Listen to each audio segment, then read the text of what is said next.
On this podcast, we will talk about the tools we have used in order to remind us who and what we are. We will talk about the spiritual technologies that bring us back to the knowing that we are sovereign. That bring us back to God. The only actual advice you will get on this podcast is to consult within. The rest is all the things that happen when you do it. My name is Jasai. And my name is Stori. And this is Sovereign You. All right, well, welcome back. Welcome. Thank you so much for hanging out with us today. I am glad to see you. Glad to see you too. You look very cute. Thank you. I like it. I like those are your Lamert Park jeans. Is that where you got those? Yeah, I from? got these on Juneteenth. Yep. Nice. What's making you happy these days? What makes me happy these days? Oh my God, am I happy? No, yeah, I am happy. I guess just living. Yeah. Come on, bro. In general, like What's I don't making really you? know. Come on, you don't know. Nothing really makes me happy specifically. Like I feel like just generally living life makes me happy. I definitely have been listening to this guy named Ela Tom, and he is a breatharian, and he actually talks about how the use of breath and the use of breathing and being intentional with your breath gives you a higher quality of life. So I feel like taking that in and just understanding that like the presence, just basic presence is my happiness. So I could elaborate. Maybe Ela Tom has been contributing to that as well. But yeah, just overall being. I like it. I'm sure Ela Tom would be happy to hear that. Yeah. Hopefully he hears that. All right. And what about you? My 2 hours in the room every day is making me happy for the last, let's go with 20 weeks. I've been upstairs, locked in a room for 2 hours a day, doing this magical little chaos magic. I've grown to come call it just being with myself, sitting with myself, listening to my thoughts, feeling my feelings, experiencing my body, just knowing that I'm here in a very particular, specific, and uninterrupted kind of way. That's making me happy because the actual experience of it is edifying in so many ways that I couldn't even elaborate on. I don't even think we have time in an episode, but also because it literally is a thing that I recall thinking is impossible. Like how does a grown person who has a job spend 2 hours a day? And it was a seed from a book that I had read, and the guy was trying to heal himself. It was like one of these quantum healing kind of books. The guy was healing himself. And so he said, you have to visualize in your mind in meditation. You hold the visualization of you well. And he was spending 2 hours a day doing that. And I was like, bro, that's not realistic for a productive working person. Turns out it is. And I didn't realize you got that from a book. I read that this guy said that he was doing that to heal himself, like visualizing himself in this healed space. Okay, and so that was commentary. The commentary in my head was no way. Absolutely no way. But apparently yes way.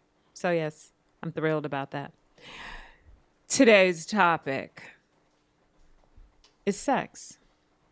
The infamous magical subject that every mother and daughter, I'm sure, loves to talk about in public. How's that? Not really. Not really. Not really at all. But yeah, let's get into it. Ooh, okay. So to make it a little bit more. So I did. I feel like I shared with you maybe some months ago that the Spirit said to me, because sex is obviously is a real part and a huge part of living on the planet. Everything procreates, and the way that they procreate is some form of sex. So when we take sex out of the sort of television movie banal version of itself, right, I think it feels easier to talk about the second chakra energy, the sex energy, the creative energy. And Spirit said to me, if you can talk about anything, you can talk about anything if you can talk about it in terms of energy. Right. So we'll stay right here to sort of keep everybody all relaxed in the shoulders. How's that? Okay, yeah. We can do that. But we're going to talk about sex in a sort of larger cultural way first. And then maybe make it a little more personal if we can get there. Your understanding of first sort of in the larger cultural sense, your understanding of sex and the accessibility of sex as an idea to you, sort of how was that formed? Like where do you think you maybe first sort of understood the ideas of sex as society at large understands it? Movies and TV. Movies and TV. Yeah. I think before we ever talked about sex, I definitely saw two people in a bed together. And I was like, what are they doing? And every time scenes like that popped up, you just told me to close my eyes. So I couldn't really remember. I just feel like that's when I knew, like, okay, something's happening there that I can't look at right now. I can't see. So that's so funny that you mentioned that, because you were a close your eyes little such a long time ago. I couldn't remember whether I was still the mom that was like, and I think every mom, like if I was a mom now and a kid, I don't even know my kid would be watching TV now, but if I was a mom now, I had a little kid and a sex scene came on, I'm like, what'd I say?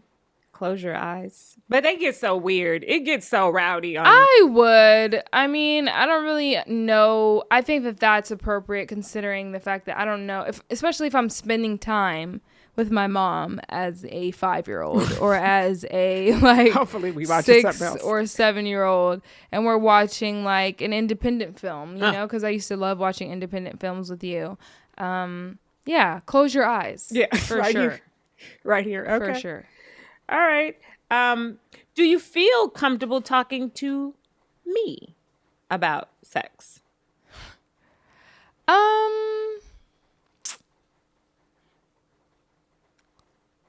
Generally. Okay. Oh, absolutely. Me too. I would say generally. Me too. Yeah.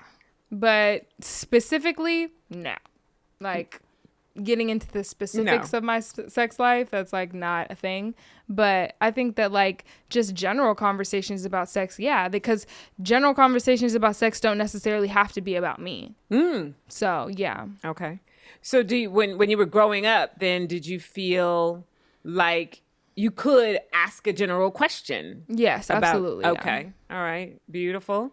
What about you growing up? Do you feel like you could talk to your mom generally about sex or no?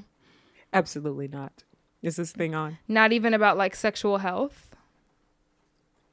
You know, so sexual health when I was a young person was about your period.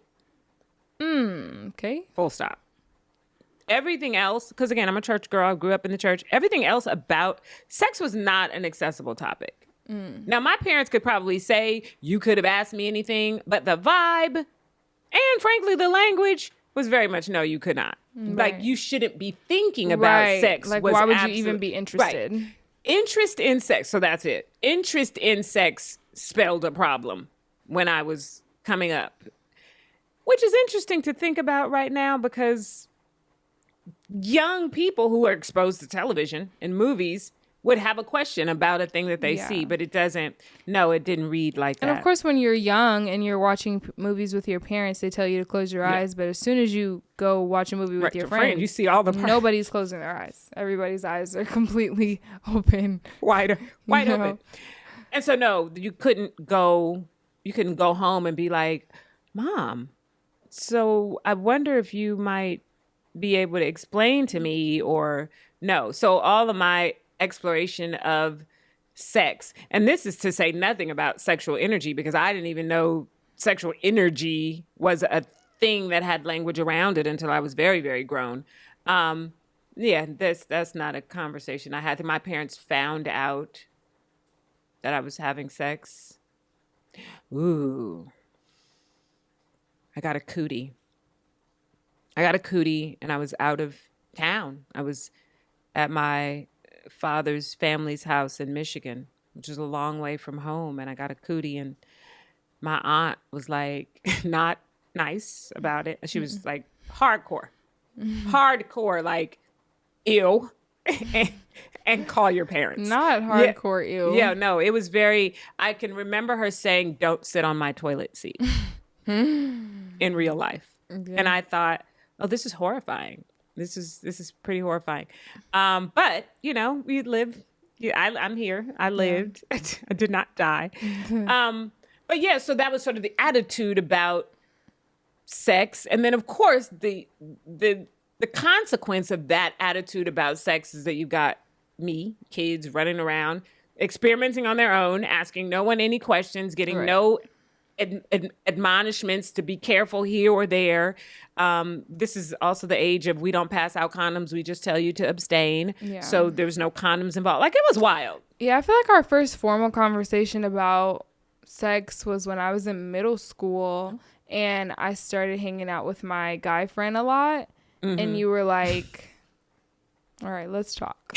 All right, proactive out here. All right. And it was like, I felt like that was a really great time to like pick up signs because I wasn't having sex. Mm-hmm. You know, I didn't have sex until my prom night. So I just feel like though in middle school, I was being exposed to so many things that I wasn't being exposed to in elementary school, that might have been a good time, especially because so many of my peers were definitely having sex. So in middle school. Yes. And I'm saying that like I'm all shocked, but it's wild in middle school. How old are you? When you're 13, what grade are you in? You're in the 7th grade or the 8th. You're in the 8th grade. Okay. Look at me. I don't feel so bad because I definitely was 13 years old when I first had sex, which is way young. Way young. If any young people are listening, way young. I'm not going to say too young because who am I? But it's way young. I just feel like, do you even, for like guys, do you even really know how to put a condom on at 13? Oh, yeah. So again, in my age, the age in which I became, nobody was talking about that anyway. So we didn't have that to worry about. I had an older brother too that I lived very closely with. And I just remember like, well, when I was in middle school, he was definitely in high school and he was a football player. And I remember my brother literally, not to put him on blast, so we can cut this if it's too inappropriate, but I just remember him turning the water on in the bathroom and not getting in. So I'm just like, hard pass on sex. Hard pass on sex. So that you sort of just thought all boys must be doing something. If they smelled any kind of tinge of anything, I just was like, no, this can't work. This can't. Because you imagine that that's how they were smelling. They weren't showering. Must not be showering. Okay. That's gnarly. Must not be showering. That is gnarly. Okay. And there were other girls that I knew that brothers had the same thing. Like, I had a friend in school whose brother was like the head of the football team, and she used to tell me like, no, he does not shower. And he was like one of the most popular boys in high school. Like, got all the girls and everything. It was like, wow, I'm solid on that. You care. You're big on hygiene. I'm super gigantic on hygiene, if that even makes sense. Gigantic is clear. Gigantic is clear. Yeah.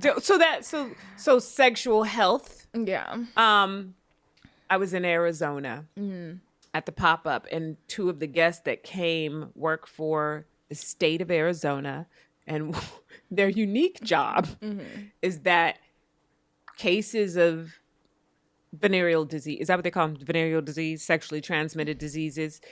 They come to their office, and their job is to record the instance of that. So this, so the communal spread doesn't take place.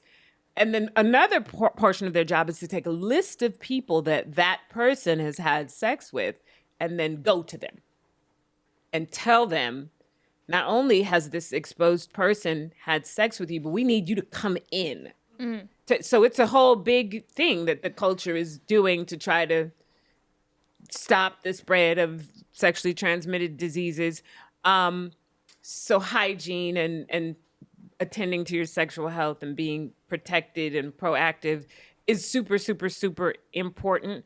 how did you formulate how you were going to manage that? Like, is that a conversation that happens in your world or in the world of young people? Because I know my world's a little bit different. Mm-hmm. Is that a conversation that happens, or do you just decide, oh, I've known this person long enough, I think they're cool, they seem by the conversation we've had, or are you explicit when you're talking about these kinds of things? I feel like before I had sex, you always used to tell me make sure somebody has a test before you have sex. But I think that what started to happen, especially after I had sex, I felt a pressure to be liked, to be wanted in a sexual way. And so if the person was more adamant about having sex with me than getting a test, and I really liked them, I felt like before I definitely used to look over that, and I used to in a way that I shouldn't have. I wasn't too attentive to that. But I feel like the overall conversation about testing are we talking about testing? Yeah. Or how you're talking to your partner about what we gonna do, what the rules are, how we're gonna engage. I feel like the overall conversation about testing is more so on the women's side than on the men's side, and that's evident even when you go to get tested, because I've been tested multiple times. So it's just like when I go into the clinic, it's more women in there than men, as if it doesn't take two to tango. Right. So it's like I don't understand how there's so many women in here, but I never see men in here. So I feel like amongst my peers, honestly, it just wasn't a conversation at all. And then not unless I was like super interested was it even a conversation with my partner. Okay. And for me, I'm glad to hear that. I'm glad to hear that you've had that experience. You've sort of played with it a couple different ways and then decided, okay, this is the way I'm going to operate. But I know that sort of me sharing that with you as you were growing up, like, because at some point, certainly by the time you were having sex at 18, I was long past any prudishness about talking about my own experience with sex. I know that some of the complaints that grown-up people have, older people have, is that they didn't even really know their mother in that way. They didn't, fathers might be different. I mean, we know all kinds of things about our fathers that we'd probably rather not know. But I'm particularly... and I feel like my experience is totally different. Like I know more about you than I do Dad. Yeah, because I was clear that I wasn't going to let my unwillingness to be honest be the reason why you faltered unnecessarily. Like it just seems silly. And so being clear that no, I'm not having sex with any person who's not willing to get a test, because I just think, well, that's a benefit to me and to you. So if you're not willing to do that, then what you trying to give me?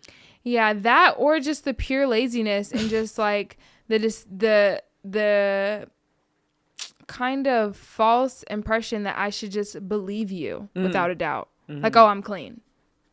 I'm going to need like some actual proof of that. Some facts on paper. Because if you are clean, then there's proof, right? So, yeah. Anyway, I could have better prepared you for the experience of sex when you were younger from this vantage point. I feel like you absolutely gave this thing that I'm going to share as an offering to me once I had already had sex. But there's a book that you told me to read, and I think it's called The Woman Who Runs with Wolves. Ooh, yes. So I read like the first 2 pages of that, but I was already having sex, so I was like, whoa, let me put this book down. This is not for me right now because I'm already in the wrong. You saw it? You saw it clearly? I'm just like this is just good information, I guess, to move forward with. Because we are not reversing anything that's already taken place. But basically what the book was saying was how you transmute energy with somebody when you have sex with them. And I didn't know that first having sex. I feel like when I first had sex, it was like, okay, prom night, like this is gonna happen. Like, and I do a lot of fairy tales in my head. So I feel like it kind of just played into that as well.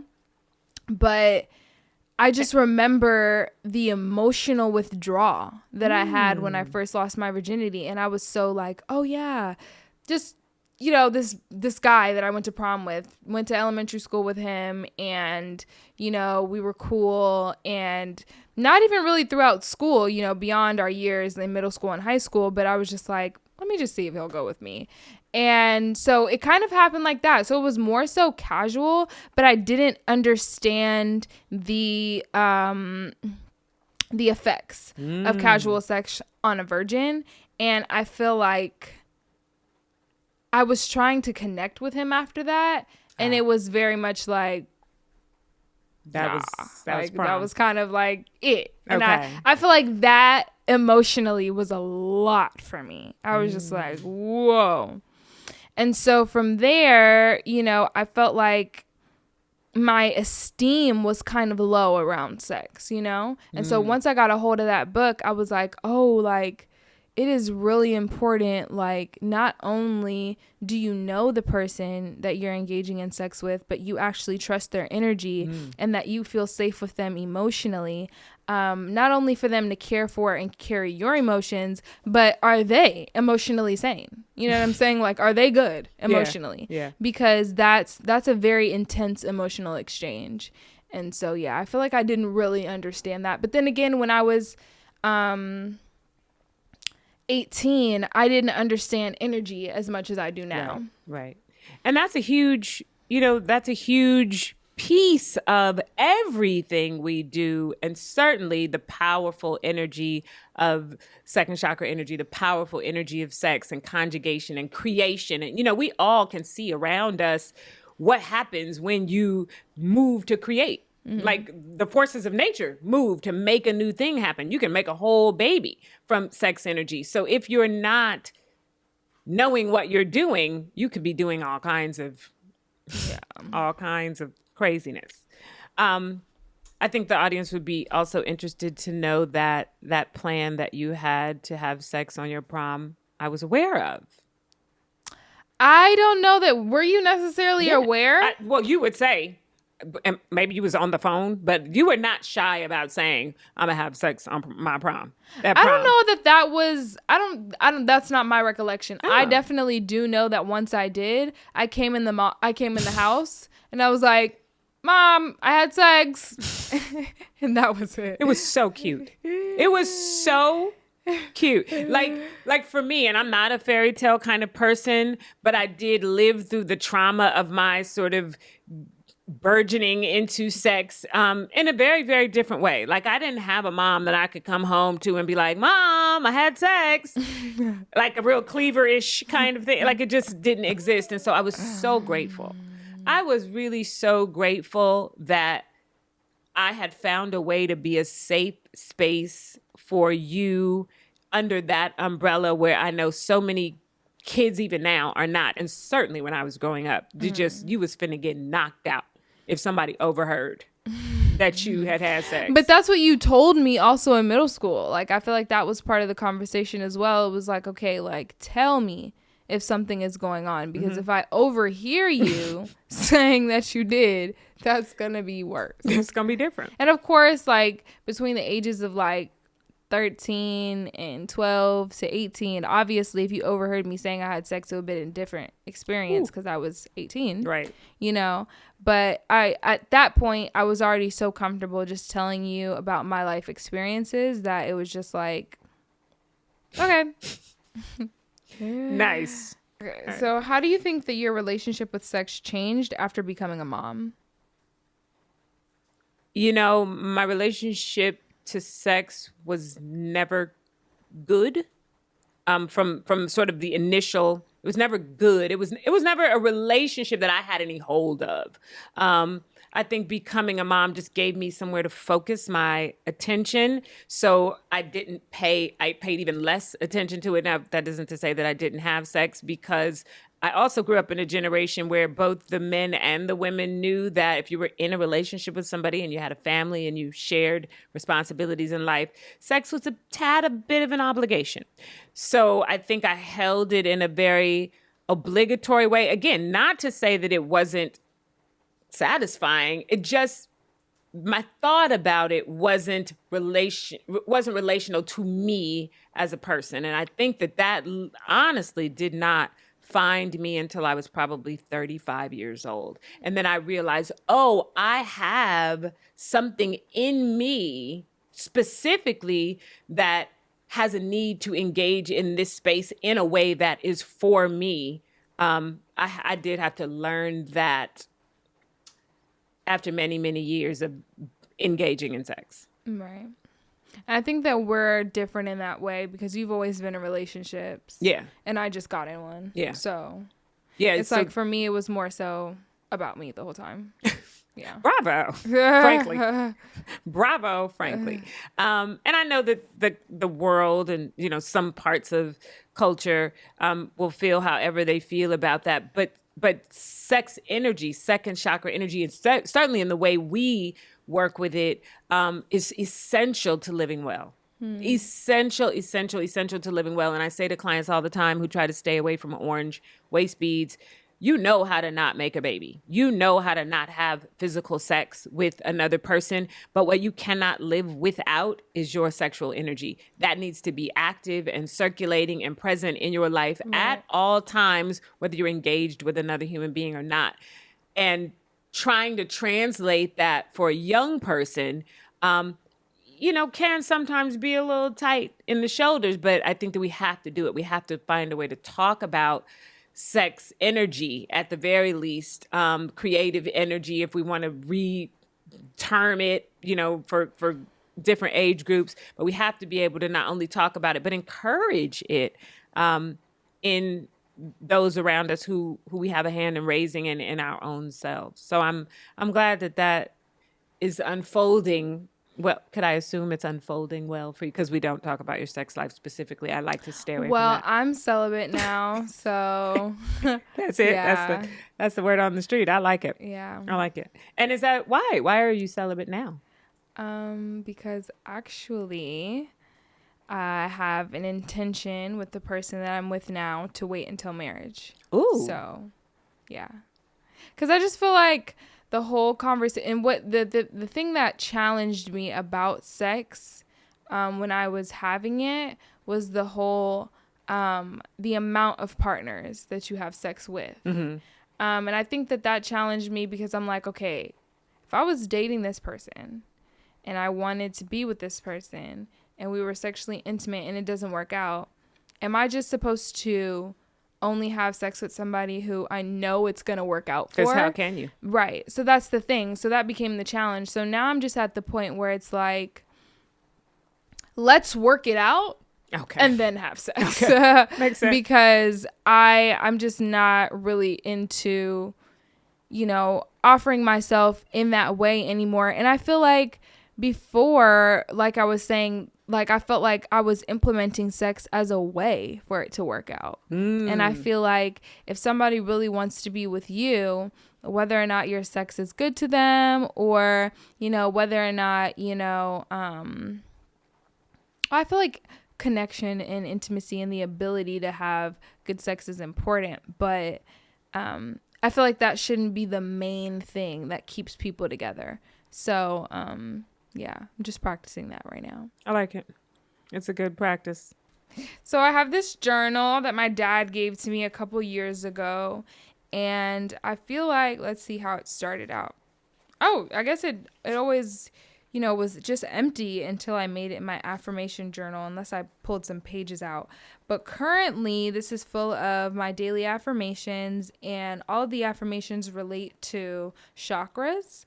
And I feel like it helps me in a very plain and simple way understand chakras. Yeah, so this is my daily affirmation journal. And since today we were talking about the sacral chakra, I'd like to share the affirmations from the sacral chakra. The element associated with the sacral chakra is water. It connects you to movement, sexuality, creativity, nurturing, pleasure. It's associated with change, emotions, and clairsentience, which is, I thought clairsentience was the same thing as clairvoyance, but clairsentience is the clarity of your senses. Okay. Yeah. So that's really interesting. So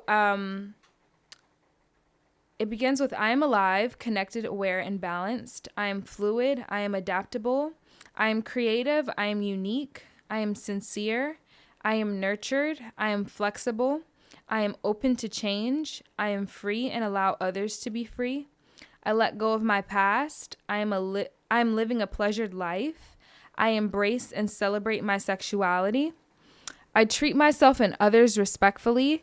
I allow life to flow through me. I am lively. I allow creativity to flow freely. I am connected to my sensuality. It is my birthright to receive pleasure and have all my needs met. I am accepting of my body. I am accepting of my needs. I am accepting of my wants. I trust my deeper inner desires. My emotions are in balance. I accept my sexual nature. I respect the sanctity of my body. I enjoy and love being in my body. I have control over my choices. I allow the power of my being to shine. I move with life. My sexuality is sacred. I am in touch with my creativity. I am at peace. I love to feel pleasure.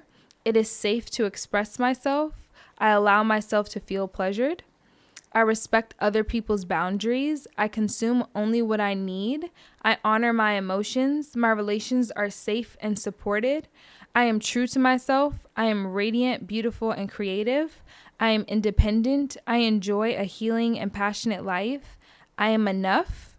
I attract like-minded people. I radiate joy. I am supported and loved for who I truly am. I give time to my hobbies. I choose healthy ways to express myself. I trust my feelings and give them ample room for expression. The sweetness of life flows through me. It is my right to be joyful and find pleasure.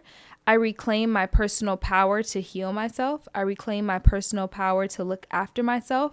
I go with the flow with grace and ease. I receive pleasure and abundance with every breath I take. I trust the process of life. My desires and appetites are balanced and harmonious. My body responds to thoughts of pure love and goodness. Rest and play are a part of my healthy life. Healing occurs every time I rest, relax, or enjoy an experience. I am joyful, spontaneous, and creative. Whoa. So listen, if I, at 21 years old, had the internal permission to believe those things about my own life, I would be able to fly right now. Actual wings. That's dope.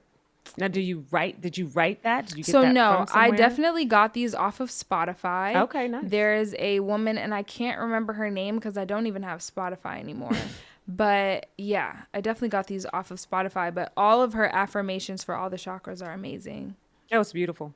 Put it in the show notes. Yes, I will definitely look into the link for the chakras, and I will put them in the show notes. Thank you, guys. Thank you, Story, for chatting today about sex and sex energy. Today we do have another question from one of the people who tunes in and checks us out. So why don't you read that question? Okay. What do you suggest someone do who is living in a family that is emotionally abusive? Emotional abuse. I'm gonna reframe that question, just because I think that sometimes reframing us helps with our understanding. Now, I don't live in this house. I would imagine emotionally abusive. We're specific about that because that's excluding physical abuse. And so when people are emotionally abusive, I think it has everything to do with their own pain, their own fears, their own stuff. And I think that when we understand that, we can come back a little bit. So when people are acting out in emotionally abusive ways that harm us in the places where we feel deeply, if we can see them clearly. Right. Understand, somebody wouldn't behave in this way if they didn't feel harmed. So it isn't to take on them and their stuff and to hold it for them, but to sort of understand in a sort of way where you can step back and, like, if you were trying to see a picture more clearly, sometimes you have to take a step back and not let you and your emotion and how it's impacting you be so close, so that you can see, oh no, there's a place where me and who and what I am is detached from whatever kind of offering this person is making. And that definitely is a practice. You have to just keep doing that. And I would agree with that as well. I definitely cannot relate to that question at all, because I was definitely emotionally supported as a child and definitely didn't endure an imbalance of emotional abuse. Like, I feel like anytime somebody has a challenging day, whether that be your parent or your guardian or anybody who's taking care of you, that could fall on you. You know, that could end up in being a part of your experience now, because this is the person who's also taking care of you. And so I understand kind of being head of household and going through your own emotional experiences, but also having the responsibility of being a parent. I've never been a parent, but as the own head of my own household, I couldn't imagine having a bad day and having kids. Yeah. And I would also say, like, find other outlets for emotional support, because, you know, your parents, like you always tell me, the people in your home are they're only people. Yeah. So if they don't have the capacity to change, you can, like you said, take in what you're receiving from this person. And the only thing that you can really do is be better. And then when you're seeking emotional support, find people who you can clearly tell are able and can hold space for you emotionally, because, you know, everybody isn't able to do that. Absolutely. Thank you. Thank you so much for hanging out with us today. If you are enjoying this space, please follow us on our Sovereign You Pod Instagram page, or if you are interested in watching the long form of this video, you can subscribe to our Patreon, which is Guardian Meditation. All of this information will be in the show notes, and we look forward to seeing you next week. I am Jasai. And I am Stori. Thank you for joining us. Thank you. My joy is now. Altogether lovely, pleasure and abundance. All things as it should be, pleasure and abundance.